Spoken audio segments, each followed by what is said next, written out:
Gimana dok, sehat dok? Alhamdulillah sehat. Akhirnya sampai sini juga dokter aja. Iya. Dokter, dokter ini adalah seorang istri, seorang ibu yang berprofesi sebagai dokter umum. Iya. Sebelum kita ke sana dokter, saya ingin tahu dulu apa sih yang latar belakangi dokter memilih dokter umum itu sebagai profesi. Sebenarnya kalau dari awal-awal sih nggak kepikiran, cuma karena orang tua sih ya, orang tua juga kan dari backgroundnya juga dokter, jadi biasanya kan emang nggak jauh tuh dari orang tuanya, pasti ngikut alurnya, jadi ya masuk dokter juga. Berarti nggak ada alasan khusus ya dokter ya, karena orang tua adalah biasanya seorang dokter, jadi anaknya pengen bisa jadi dokter juga, ngikut sebenarnya. Oh ya udah coba aja lah ya, udah gitu aja sebenarnya. dokter. Yang saya tahu profesi dokter umum itu kerjaannya sangat sibuk, apalagi praktek di lebih dari satu rumah sakit. Nah, bagaimana cara dokter membagi antara urusan keluarga, ngurus suami, ngurus anak, itu seimbang dengan kewajiban dokter sebagai dokter umum? Kalau sama suami kan emang udah dari awal lah, sembari ngobrol bareng kan, udah tahu lah kerjaannya gimana. Kalau anak ya mau nggak mau ya bareng-bareng, harus saling pengertian lah. Kalau misalnya kita kerjaannya di mana, enggaknya dia mesti tahu. Tapi kita juga kan tahu waktunya memang mesti di rumah ya di rumah, ngurusin suami, ngurusin anak. Nggak mau lah. Ada nggak sih dok tips khusus atau dokter ini ada yang sudah terplanning gitu dokter, maksudnya gitu, dokter di rumah itu cara membagi waktunya seperti apa? Kan kadang-kadang dokter itu walaupun sudah sampai rumah itu tetap dapat konsulan. Nah itu, gimana cara ada nggak sih namanya keluhan dari seorang anak atau suami, dari rumahnya di rumah aja ya, nggak usah ngurusin kerjaan. Kerjaan tuh di sana aja, di rumah sakit, kalau di sini kan mikirin keluarga. Ada nggak sih dok? Sebenarnya triknya nggak ada, itu jalan aja ngalir. Sebenarnya ngalir aja, karena posisinya pas waktu kita dapet telepon atau apa kan, suami juga udah tahu profesi kita kan. Hanya sekedar kita jawab sudah selesai, ya udah selesai dari situ ya kita kerjain lagi yang memang mesti kerjain di rumah. Kalau keluhan dok ada nggak? Awal mungkin namanya karena awal-awal jadi suami ya, mungkin memang awalnya memang udah tahu, cuma kan kesini-sininya mereka kok kayak gini amat, jadi sering ditinggal gitu kan. Cuma ya lama-lama enggak sih, lama-lama ngerti. Yang penting pelan-pelan sih ngasih taunya, lama-lama ngerti. Dokter, menjadi seorang ibu yang bekerja itu sama baiknya dengan menjadi ibu rumah tangga, tergantung kesungguhan kita dalam menjalankan kewajiban kita. Tapi di mata orang lain sering kali ada cibiran, gitu kan dokter. Kok kerja sih? Anaknya mana kok nggak diurusin? Kok lebih fokus sama pekerjaan sih? Nah, ada nggak cibiran-cibiran yang dari keluarga atau dari orang-orang terdekat? Kalau dari keluarga sih, insya Allah nggak ada, karena kan dari baik mertua atau suami atau keluarga yang lain itu biasanya aman-aman aja sih, nggak ada masalah. Cuma memang biasanya ada dengar suara-suara kayak gitu tuh kalau dari temennya mertua atau siapa gitu. Kenapa sih nggak pindah aja? Kenapa sih nggak deket aja di rumah gitu kan? Cuma kan karena memang ngerasa udah memang kerjanya jauh ya udah diikuti di sana. Kalau memang mau balik lagi ke sana kayaknya saya mesti dari awal lagi natanya, susah. Kita kan mesti jadi senior junior lagi ya, gitu, agak susah. Jadi ya sebenarnya kalau udah lama di sini juga ngikut aja sih di sananya. Atau bagi waktunya juga bisa sih. Weekend tetap di rumah. Jadi weekend itu khusus keperluannya. Iya, nggak bisa itu. Jadi itu dokter sebenarnya yang saya katakan tadi, antara ibu bekerja dan ibu rumah tangga itu sama baiknya asal keduanya dilakukan dengan sungguh-sungguh. ibu bekerja itu adalah wujud aktualisasi diri kan. Kalau sebagai ibu rumah tangga itu adalah wujud dedikasi kita terhadap suami dan anak. Iya. Kan, tergantung kita semaksimal mungkin kita ngelakuin hal itu kan gitu dokter.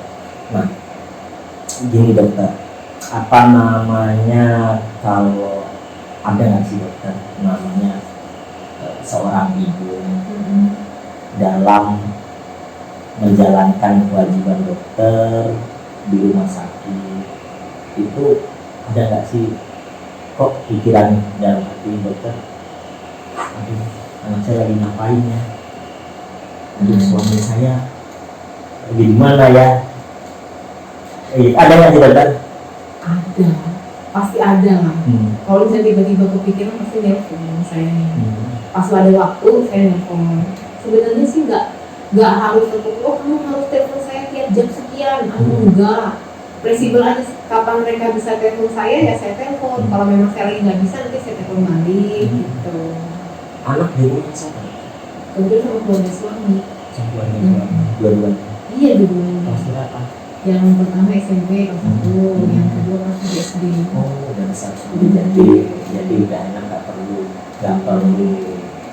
perhatian yang ekstra kayak balita kayak gitu. Iya. Jadi kalau ditinggal masih udah bisa jaga diri lah. Iya. Hendaknya walaupun tetap harus dalam pantauan. Yang ini dokter ada nggak yang perlu, yang ingin dokter sampaikan kepada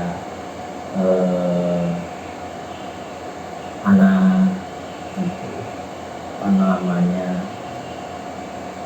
terkait pekerjaan ini, ada nggak hal-hal yang dokter pendam dalam hati, yang ingin, yang belum bisa dokter sampaikan secara langsung kepada anak dan suami? Sebenarnya kalau yang belum disampaikan ya sebenarnya udah disampaikan juga sih, cuma di sini paling apa namanya, saya cuma ngasih tahu ke mereka ini pekerjaan saya dan saya sangat menyenangi pekerjaan saya. Bahkan kalaupun memang ibaratnya dimanapun saya tetap pengen seperti ini sebenarnya, tanpa bakal mengurangi waktu saya buat mereka. Jadi di saat saya kerja ya saya kerja, di saat saya sama mereka saya nggak akan menyangkut pautkan pekerjaan saya. Jadi benar-benar pure buat mereka. Jadi saya minta yang sama mereka tuh mereka ngerti, saya juga akan lebih mengerti tentang mereka gitu. Jadi kalau untuk apa namanya yang saya belum sampaikan, saya mungkin sudah sampaikan semua ke mereka, karena memang mau kayak mana juga mereka kan saya tinggal, lebih banyak saya tinggal. Cuma di sini karena sudah terbiasa saya beritahu, saya sampaikan ke anak-anak, mereka lebih tahu. Jadi saatnya saya pergi itu mereka nggak akan komplain. Nah saatnya saya pulang itu yang mereka tunggu gitu. Oh, bukan selama dokter menjalankan sosok sebagai ibu bekerja, ada nggak hambatan yang paling berat dokter terima dalam menghadapi apa namanya kehidupan secara keluarga dan pekerjaan secara bersama? Hambatan, saya ini capek ya, saya ingin fokus aja, atau apa gitu, hambatan yang pernah terjadi? Kalau hambatan kayak itu enggak sih, cuma memang kalau capek ada saat-saatnya namanya orang kerja, aduh kok saya capek banget ya, pengen apa namanya, pengen fokusnya kayak di rumah aja nih misalnya. Tapi kalau misalnya saya di rumah aja vakum aja, jadi cuma karena udah terbiasa gitu loh, saya nggak biasa diem di satu tempat gitu loh. Jadi kalaupun saya di rumah nih, itu kayaknya pasti berpikir yuk kita keluar yuk, nah pasti begitu. Jadi nggak pernah diem aja di rumah cuma ngurusin rumah selesai udah, enggak, pasti ya saya berpikir pagi saya harus pergi ke pasar, nanti jam segini saya mau kesini, nanti saya kesini, anak-anak udah selesai sama anak-anak, yuk kita ngapain, kalian mau apa gitu, cuma nggak mau di rumah aja. Jadi udah terbiasa dengan kayak gitu gitu. Jadi emang kalau udah di rumah dokter emang fokus menghabiskan waktu itu benar-benar sama sama keluarga. keluarga. Jadi kalau misalkan hambatan-hambatan gitu Sebenarnya nggak ada sih ya? nggak ada sih. Nggak ada ya? Karena Mungkin dari mungkin sudah awal-awal dulu Awal. mungkin, apalagi waktu barusan nikah ya, Nikah. dulu kan oh itu memang benar banyak, apalagi sama suami itu. Kalau sudah kesini enggak sih, pelan-pelan lah itu. pasti di awal itu contohnya baru belum punya anak, dokter punya kesibukan, suami punya kesibukan, kesibukan yang suami di mana, dokter di mana, Apalagi pas ketemu. anaknya lagi masih kecil. Habis itu Itu. mulai punya anak, Iya. tambah lagi. Tambah lagi karena kan kalau bawa anak kecil yang masih bayi atau apa, mau nggak mau saya pasti awal-awal dulu tuh cuma tempat kerja pulang, tempat kerja pulang, tempat kerja pulang. Karena kan ada anak kecil. Begitu sudah agak gede, nah itu bisa kita agak lebih leluasa sih sebenarnya. Lebih terkendali lagi, lebih terkendali. fleksibel Lebih lagi. fleksibel lagi begitu anak udah mulai bisa ini. Sebenarnya jenis apa namanya, secibiran dari orang terdekat itu yang mungkin lebih ngena ke kita daripada orang yang nggak seberapa dikenal. Sebenarnya Iya. jadi Sebenarnya cibiran-cibiran juga dari keluarga orang tua sih sebenarnya gitu. dari orang terdekat Itu dari apa? Dari paman, gitu. Banyak yang kayak gitu. Cuma apa yang saya lakuin yang tahu itu keluarga saya, gitu kan? Iya. Yang mereka kan hanya melihat dari sisi luar, melihat saya. Iya. Tapi mereka nggak tahu gitu sisi dalamnya, Dalamnya apa yang seperti sudah kita kerjain, apa yang sudah kita lakuin itu kan mereka nggak tahu, gitu kan? Jadi menjadi ibu bekerja dan ibu rumah tangga itu sama baiknya dan tidak terlepas dari masalah. Iya, sebenarnya. pasti. Tapi mereka yang berbahagia itu bukan mereka yang hidup tanpa masalah, Iya, tapi mereka yang terampil mengelola masalah menjadi Iya. penuh hikmah. iya benar. Mungkin itu. Terima kasih Dokter Ajeng. Semoga podcast ini bermanfaat bagi kita semua. Iya. Terima kasih.